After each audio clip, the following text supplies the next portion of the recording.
El próximo jueves tendrán otro examen.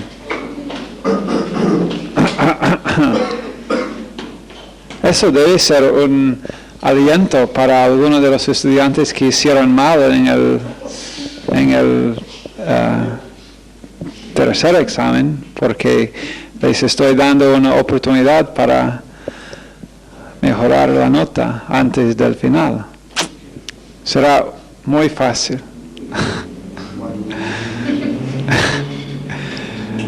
Ok.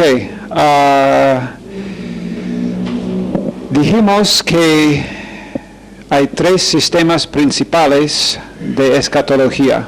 Escatología es... ¿Qué es escatología? ¿Cómo? Ok. El estudio de los últimos tiempos. Los 3 sistemas principales para interpretar y entender escatología son que es premilenialismo, o postmilenialismo, o amilenialismo, como hemos dicho. Habíamos dicho que en nuestro sistema, esto no es exactamente la misma figura que ustedes vieron en las últimas 2 clases, pero igual esto corta algunas de las cosas que habíamos dicho antes acerca del comienzo del periodo de los 490 años de los cuales profetizó Daniel en Daniel 9, los 70 semanas de Daniel, y realmente 77, él estaba hablando de 490 años. 483 años desde la salida de la orden por el rey Artajerjes en el reino de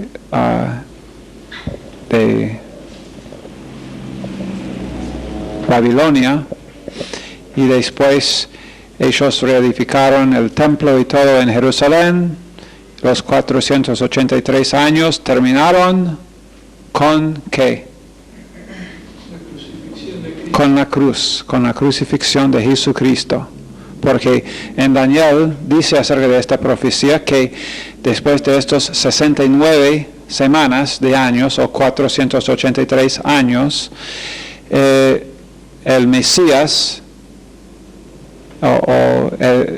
es muerto, mas no por sí, dice. Pero eso entonces es la crucifixión. Y después de la crucifixión, que tampoco está acá en esta figura, pero después de la crucifixión es el periodo de gracia, la iglesia, la dispensación de la gracia o de la iglesia que es ahora, lo cual no sabemos exactamente cuántos años están en esta dispensación. Estamos todavía en esta dispensación. Esta dispensación termina acá con el rapto, con toda la iglesia, todos los que están vivos y han aceptado a Jesucristo como el Señor, van en el rapto. Nosotros en el rapto tenemos el tribunal de Cristo para recompensas, se llama también la silla Bema. Bema significa juicio en el griego. También tenemos las bodas del Cordero allá en el cielo, y la iglesia por estos 7 años. Are you getting all this here, Michelle? No, I don't want me, I want this. Okay, you're out. Okay, thank you. It's better. Por estos 7 años, la iglesia está en el cielo, no está en la tierra. Esta es la tribulación. La primera mitad de la tribulación, 3 años y medio. La segunda mitad de la tribulación también se la termina se da el término de la gran tribulación. En la segunda parte, los segundos los 3 años y medio para terminar. Después tenemos, por eso, no sé si se puede notar acá en la figura que esta saeta va hacia arriba y esta va hacia abajo, porque en esto nosotros vamos arriba. Esta es la segunda venida de Jesucristo. Nunca, hay de vez en cuando gente se confunda en el hecho de que la segunda venida de Jesucristo debe ser, porque la primera venida fue la encarnación. Y algunos piensan que esto, cuando Jesús viene para el rapto, es la segunda, pero no lo es. No es la segunda venida de Jesucristo. Jesucristo viene en las nubes y nosotros vamos arriba con Él. Él no viene a la tierra. Después acá, Él sí viene a la tierra, la segunda venida de Jesucristo. Después de esto, tenemos 1000 años, el milenio, que son literalmente 1000 años con Jesucristo reinando, David siendo el príncipe durante este tiempo.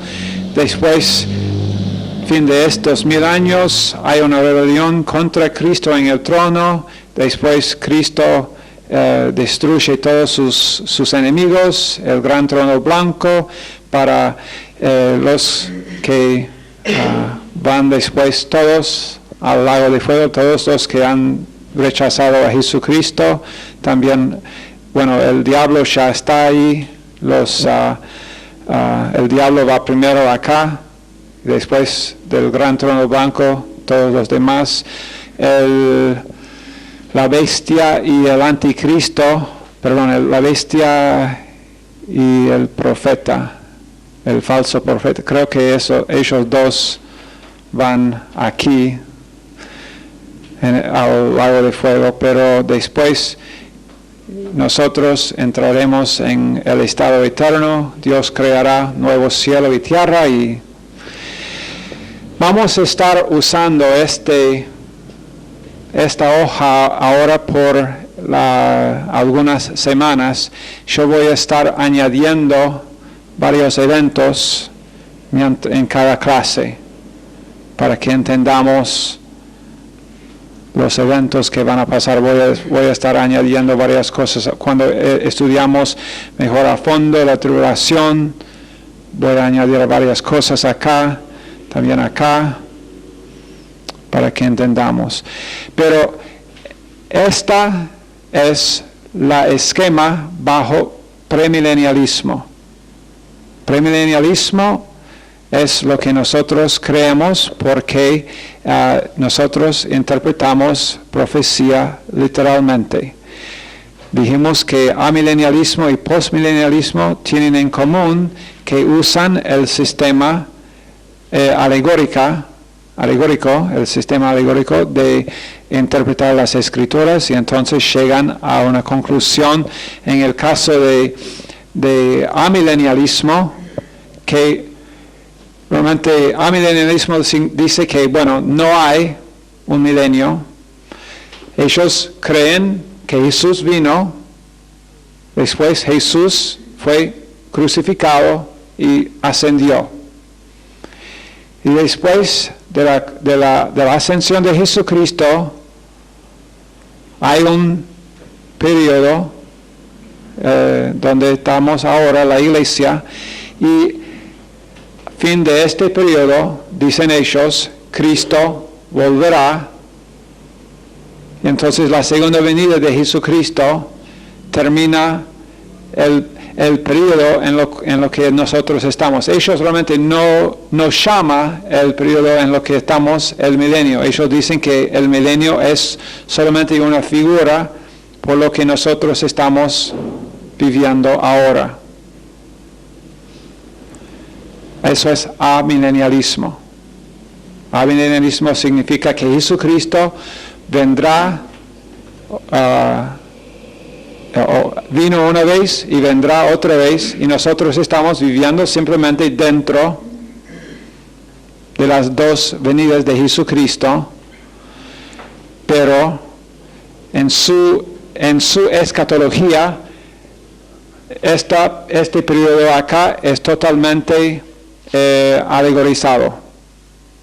Esto no existe. Estos 7 años simplemente significa que será algún sufrimiento, pero no un periodo de 7 años de la tribulación, según ellos. También no será ningún periodo literal de 1000 años, menos con Jesucristo reinando en la tierra. Ellos no creen esto. En esto tienen también en común con los postmilenialistas, que tampoco creen que Jesucristo reina en el mundo por 1000 años. Ellos creen, los postmilenialistas, que nosotros, la iglesia, estamos mejorando el mundo, evangelizando hasta que más y más y más gente sean salvos. Y después, cuando hemos cristianizado el mundo lo suficientemente,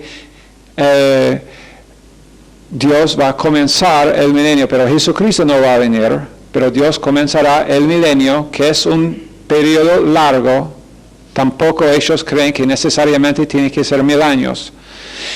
Las muchas cosas en común están dándose cuenta de que los amilenialistas y postmilenialistas tienen un montón de cosas en común. Hay algunas diferencias, como he mencionado. Los postmilenialistas dicen que sí habrá un milenio, pero un periodo indefinido de tiempo. Jesucristo no está en la tierra. Pero la razón por que hay muchas similaridades entre amilenialistas y postmilenialistas es porque su método de interpretar la profecía es alegórico. Entonces, si usan un método alegórico, 1000 años puede significar lo que uno quiere que signifique.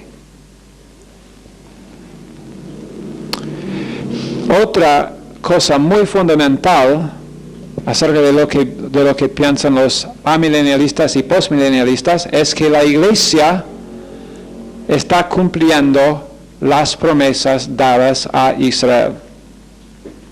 Completamente falso ese pensamiento. Y vamos a demostrar por qué. Perdón, ¿podrías repetir cuál es el pensamiento? Como el pensamiento de que la iglesia está cumpliendo las promesas dadas específicamente a Israel. Esa enseñanza, la verdad es que esa enseñanza es responsable por mucho de lo antisemitismo que existe en el mundo. Era el pensamiento de los nazis en Alemania. Los judíos eran los que mataron a Jesucristo, entonces deben ser exterminados. Generalmente iglesias que toman o que son amilenialistas o postmilenialistas no están a favor de exterminar los judíos, generalmente, pero igual su doctrina ha resultado en esa forma de pensar. Y no hay, tampoco hay, si uno se limita, o si uno, por lo menos podríamos decir, si uno usa la norma de hermenéutica, que es interpretación normal o literal para la profecía, nunca podrías llegar a una conclusión nunca podrías llegar a ninguna otra conclusión que esto. Una de las cosas en el milenio es que, bueno, por ejemplo, vamos a mencionar ahora esta noche 8 pactos en la Biblia, 7 dispensaciones, pero especialmente en el pacto davídico. Una de las cosas en el pacto davídico era que David iba a tener un reino perpetuo. Y su descendiente iba a tener ese reino perpetuo que amilenialismo y postmilenialismo no dan lugar para ese reino en la tierra. Pero el sistema premilenialista sí. Tenemos estos 1000 años donde David será el príncipe bajo Cristo en el trono en por 1000 años. Eso es lo que dice las Escrituras. También el pacto abrahámico, aún más importante por nosotros para entender, porque en el pacto abrahámico Dios dio un montón de promesas específicas a Abraham. Y la mayor parte de las promesas que Dios dio a Abraham eran cumplidas. Ya han sido cumplidas la mayor parte. Pero una promesa en específico no ha sido cumplido. Y esa era la promesa que Dios dio a Abraham acerca de entre dos ríos. ¿Cuáles dos ríos? ¿Quién puede decirme cuáles son los nombres de los dos ríos que Dios dijo, tu descendencia, tu tierra será toda la tierra entre esos dos ríos? ¿Alguien sabe? No, el Jordán, nada que ver. ¿Ah? Éufrates es uno. ¿Todos saben dónde está el Éufrates? ¿En qué país ahora? ¿Ah? ¿Qué? ¿Francia? No. En Irak. ¿Ustedes creen que los árabes no han leído la Biblia? ¿No piensan que una de las cosas que ellos temen es que Israel eventualmente tendrá la tierra que les ha sido prometido? El Éufrates y el río de Egipto. Hay alguna discusión sobre cuál río esto significa, porque hay un río más al norte en la península de Sinaí, pero ese río es un río que es un wadi, se llama, pero está por algunos meses del año y después por algunos meses del año cuando está muy seco, no está ese río. Y la palabra que usa la Biblia para el río de Egipto es un río que fluye siempre. Y probablemente entonces, bíblicamente, es el río Nilo en Egipto hasta el Éufrates en Irak. Esa tierra ha sido prometido a la nación de Israel. Los postmilenialistas y especialmente los amilenialistas dicen que estas promesas han sido cumplidas en algún tiempo en el pasado. Dicen, por ejemplo, los judíos vivieron en partes allá en el norte antes y estaban en Egipto por un tiempo. Entonces, estas promesas ya se cumplieron. Y eso obviamente es ridículo. O dicen que estas promesas están siendo cumplidos ahora en la iglesia. Y es otra de sus doctrinas, que la iglesia está cumpliendo las promesas dadas a Israel. Otra cosa falsa, porque esas promesas eran dadas no a gentiles, sino a la nación de Israel.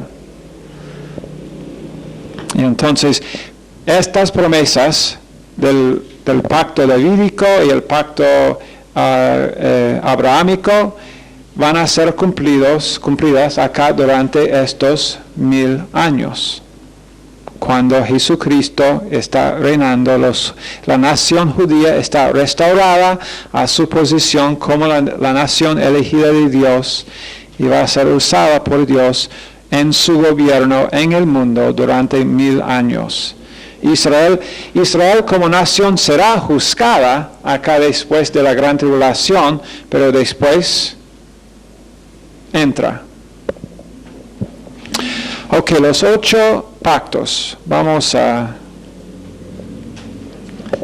leer un poquito acerca de los 8 pactos que hay en la palabra de Dios. Primero, el pacto edénico. El pacto edénico. E-D-E-N-I-C-O.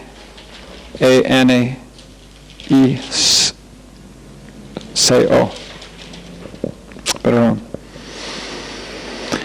Génesis 1,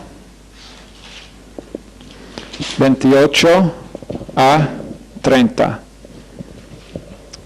Dice, los bendijo Dios y les dijo, fructificar y multiplicaos, llenar la tierra y sojuzgarla y señorear en los peces del mar, en las aves de los cielos y en todas las bestias que se muevan sobre la tierra. Y dijo Dios, he aquí que os he dado toda planta que da semilla, que está sobre toda la tierra, y todo árbol en que hay fruto y que da semilla, os serán para comer. Y a toda bestia de la tierra, y a todas las aves de los cielos, y a todo lo que se arrastra sobre la tierra, en que hay vida, toda planta verde les será para comer. Y fue así. También en capítulo 2, verso 16, dice, y mandó Jehová Dios al hombre, diciendo, de todo árbol del huerto podrás comer, mas del árbol de la ciencia del bien y del mal no comerás, porque el día que de él comieres, ciertamente morirás. Ok, esa es la declaración hecha por Dios al hombre. Realmente hay 7 aspectos, no vamos a cubrir esto, pero 7 aspectos que condicionan la vida del hombre en la tierra antes de la caída. El pacto edénico es y era condicional. Eso es importante. Hay 2 pactos condicionales y hay 6 pactos incondicionales que Dios hace y dice, bueno, esto va a ser porque yo hago el pacto con ustedes. Y entonces el pacto edénico era condicional en la obediencia del hombre, y sabemos que el hombre desobedeció. Entonces perdió los beneficios de ese pacto. Y muchos de los problemas que nosotros como raza humana tenemos hoy en día son los resultados del hecho de que ese pacto condicional fue violado y ya no tenemos los beneficios que Dios había prometido en cuanto a la dominación de la tierra. Antes de la caída, el hombre no tuvo que trabajar para sacar provecho de la tierra simplemente dio a sí misma al hombre. Ok, después, número 2, el pacto adámico. El pacto adámico.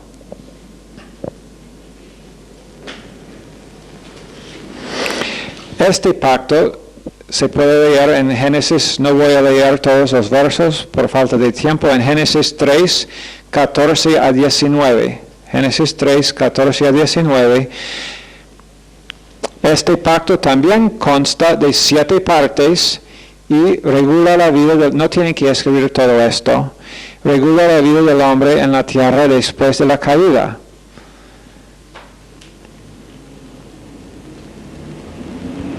Este pacto, el pacto adámico, es incondicional. Dios prometa varias cosas al hombre. Y una de las cosas que él prometió en Génesis 3:15 era ¿qué? La promesa de que iba a proveer el Mesías. Okay. Eso fue incondicional.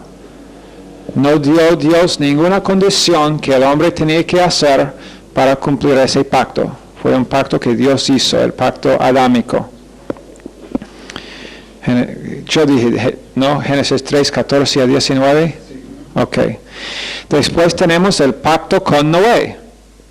El pacto con Noé. Génesis 8, 20 a 9, 22. Génesis 8, 20 a Génesis 9, 22.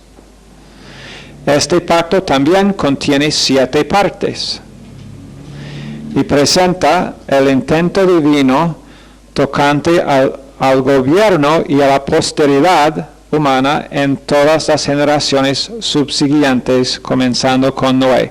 También este pacto prometiendo Dios lo que Él va a hacer por los seres humanos.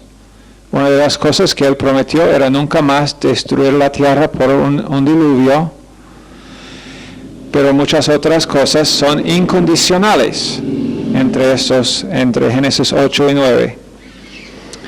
Después, número 4, tenemos el pacto abrahámico, uno de los 2 pactos que hemos mencionado que van a ser cumplidos,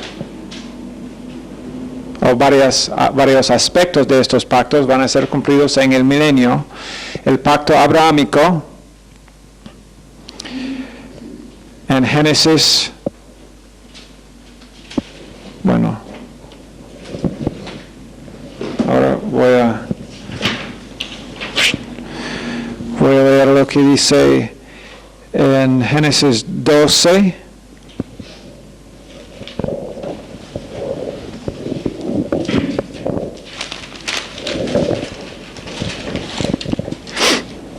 Génesis 12, 7.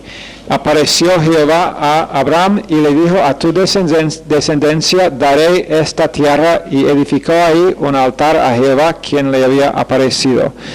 También en Génesis 13, 15 a 17, Él dice: porque toda la tierra que ves la daré a ti y a tu descendencia para siempre, y haré tu descendencia como el polvo de la tierra, que si alguno puede contar el polvo de la tierra, también tu descendencia será contada.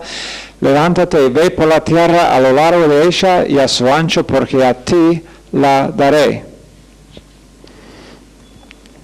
Génesis 17, hay muchos otros versos, pero en Génesis 17, 1,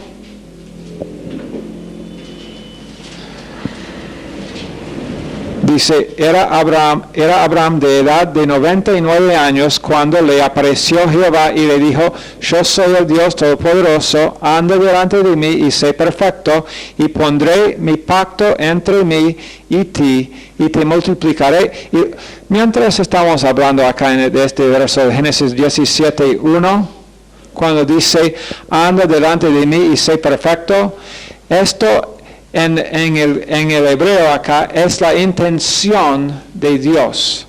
El verbo es un imperfecto que significa es algo que Dios va haciendo.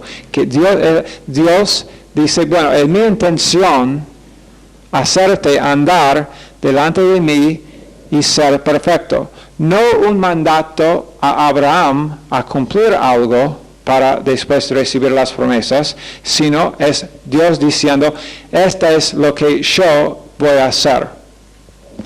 Y después dice: pondré mi pacto entre mí y ti, te multiplicaré en gran manera. Entonces Abraham se postró sobre su rostro, y Dios habló con él diciendo: he aquí mi pacto es contigo, y serás padre de muchedumbre de gentes.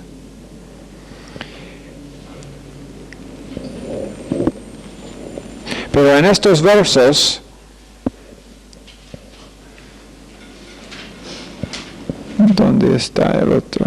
En verso 7, estableceré mi pacto entre mí, ti y tu descendencia después de ti en sus generaciones por pacto, ¿qué dice? Por pacto perpetuo. Por pacto perpetuo. Entonces, los que dicen que, bueno, Israel, ese pacto con Abraham fue cumplido en parte o por parte del tiempo en el Antiguo Testamento, se equivocan, porque ese pacto dice que es perpetuo. Y obviamente Israel no está en posesión de toda la tierra. Bueno, vamos a ver en capítulo 15 de Génesis, 15, 18, dice: en aquel día hizo Jehová un pacto con Abraham, diciendo: a tu descendencia daré esta tierra desde el río de Egipto hasta el río grande, el río Eufrates. Ahí es totalmente indiscutible que en ninguna forma, en ninguna época, y por cierto, no perpetuamente, Israel hasta ahora ha estado o ha ocupado como nación toda esa región. Aun si el río de Egipto es ese otro wadí, pero no creo que es de todas maneras, pero igual Israel no ha ni acercado a ocupar toda la tierra que dice acá en Génesis 15:18. Entonces esas promesas tienen que ser para el futuro, y puesto que no ha sucedido todavía, y Dios durante la época donde estamos nosotros en la dispensación de la gracia de la iglesia, Dios no está tratando con Israel. Dios va a estar tratando con Israel de nuevo acá en la tribulación, pero será acá durante los 1000 años donde Israel, una vez más, porque acá Israel será muy perseguido, aunque tendrán algunas promesas lindas durante las primeras partes de este periodo. Ok. Entonces, después, estábamos el pacto edénico, adámico, con Noé, abrahámico. Después el pacto mosaico,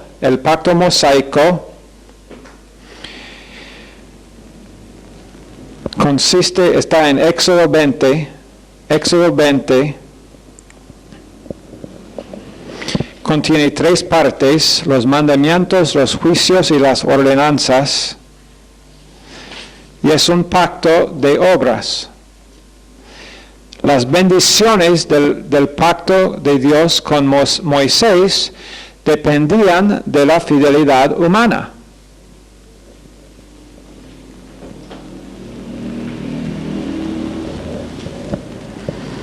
Y sabemos lo que pasó. Sabemos lo que pasó, igual que sabemos lo que sigue pasando con cualquier persona quien está viviendo bajo la ley. Porque lo que hemos dicho antes, Cristo es fin de la ley. ¿Cuándo? ¿Cuándo es Cristo fin de la ley? Para justicia en uno de nosotros. ¿Cuándo es Cristo el fin de la ley?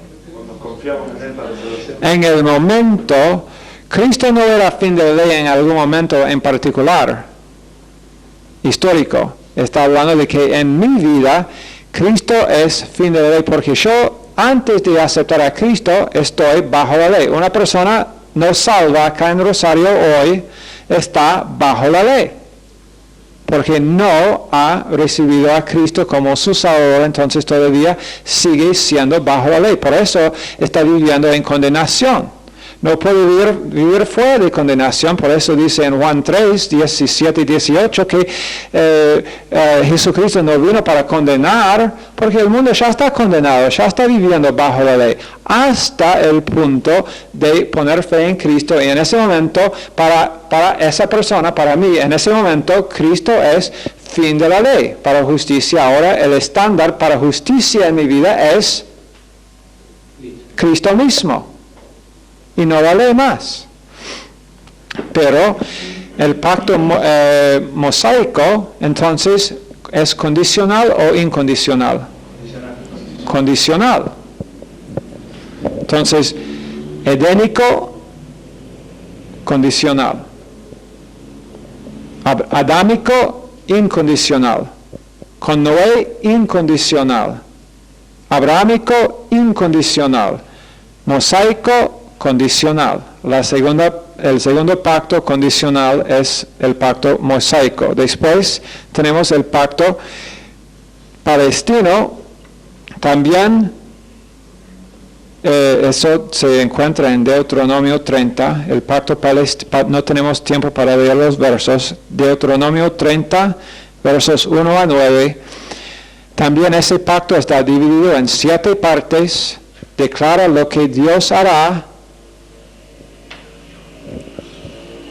para bendecir y restaurar a Israel a su tierra.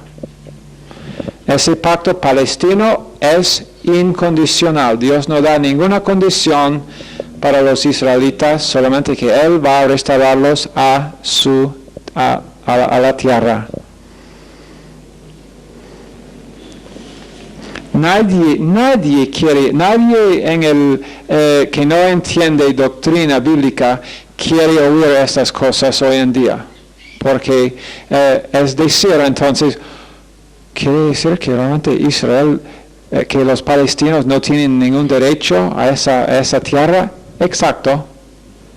Israel tiene derecho a esa tierra. Dios los va a poner allá. No tenemos que preocuparnos, me preocupo por lo que va a pasar con Israel. No te preocupes más. Dios se va a encargar de esto. Después el pacto davídico, el cual asegura para la casa de David un trono eterno, un reino y un rey eterno que ha de sentarse sobre el trono de David. En 1 Samuel 7, el pacto davídico, en 1 Samuel 7, 5 a 19. Ese pacto tampoco ha sido cumplido todavía, pero se cumple acá también. Después tenemos el nuevo pacto en Lucas 22:20. Voy a leer ese verso.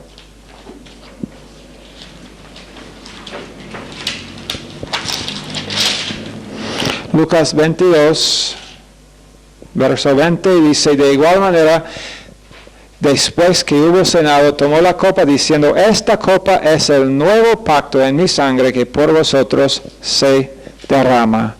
Estamos bajo un nuevo pacto que Dios hizo.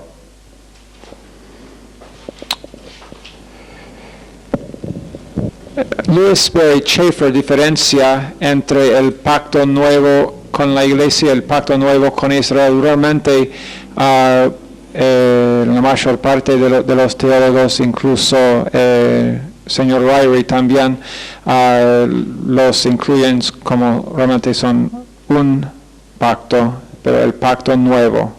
Entonces, estos son los 7 pactos que Dios ha hecho en la Biblia. Después, quiero que entendamos también, habíamos hablado un poquito de esto anoche, las 7 dispensaciones. Porque estos son imprescindibles a entender lo que va a pasar en el futuro, lo que hemos visto acá, lo que tenemos que esperar que va a pasar en el futuro.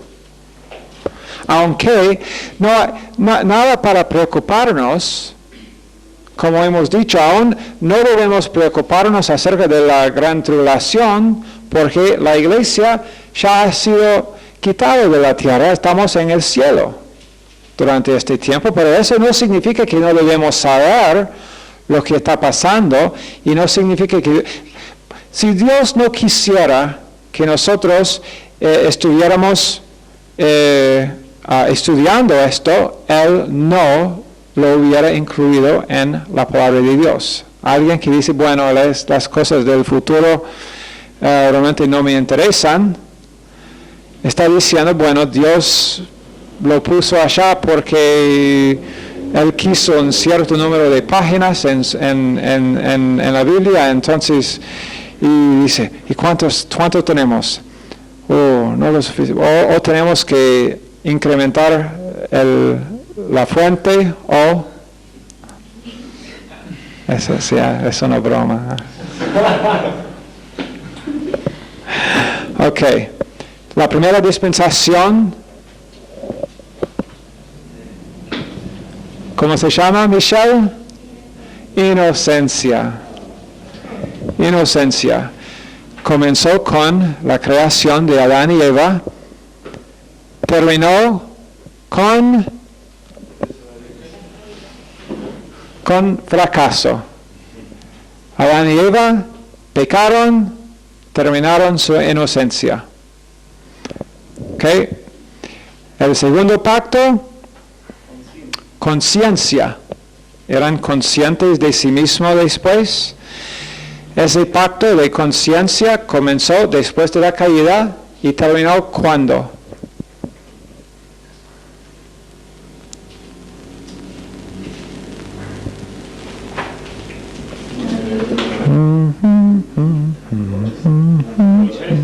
¿Ah? Con Moisés no. Michelle.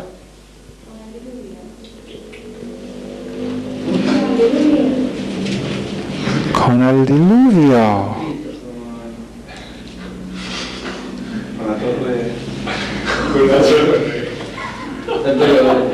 Ok, una pregunta.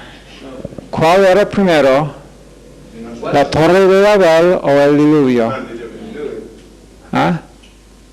El diluvio primero, ¿no? ¿En qué capítulo de Génesis es el diluvio? 6. ¿En qué capítulo de la torre de Babel? Ok. Está bien. Está bien, tenemos algunos estudiantes de la palabra de Dios acá. Está bien. Ok. Michelle perfectamente tiene la razón.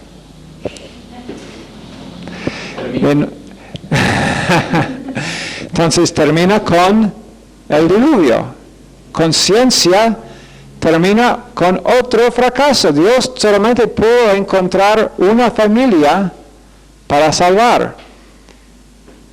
Y la razón que solamente una familia era por causa de la sangre angélica que había entrado porque por los demonios que habían tomado forma humana para tener sexo con las hijas de los hombres, y después introdujeron sangre angélica. Entonces Dios tuvo que terminar ese o matar realmente toda esa gente porque su promesa había sido de proveer el Mesías, la simiente de la mujer. El Mesías tenía que ser hombre y Dios, no ángel y Dios.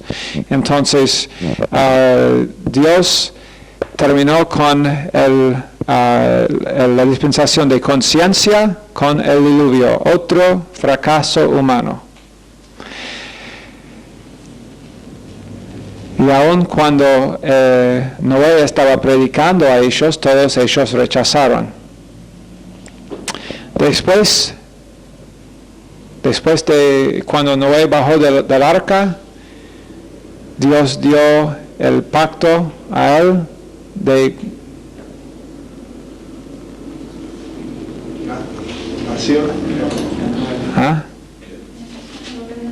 gobierno humano. La dispensación comenzó, Dios instituyó gobierno humano. Dios dijo, bueno, ahora vamos a intentar otra cosa. Vamos a ver, porque ustedes eran inocentes, no conscientes de sí mismos, pero fracasaron. Después yo les di conciencia. Y ahora vamos a ver si funciona, que ustedes dejen que su conciencia sea su guía. Dispensación número 2. Hombres fracasaron. Número 3, Dios dice, bueno, vamos a intentar gobierno humano. Ustedes gobiernen a sí mismos, a ver cómo funciona esto. Terminó con la Torre de Babel. Dejaron a gobernar a sí mismos. Los hombres finalizaron en esa dispensación pensando que iban a edificar, eran tan orgullosos de sí mismos que decidieron edificar una torre que iba a llegar al cielo. Otro, entonces, fracaso humano. Dios tenía que hacer otra cosa para demostrar que no se puede. Después, la dispensación de la promesa. Dios da promesa a ¿quién? Abraham. Dios va dando promesas a Abraham, muchas promesas. Esa dispensación termina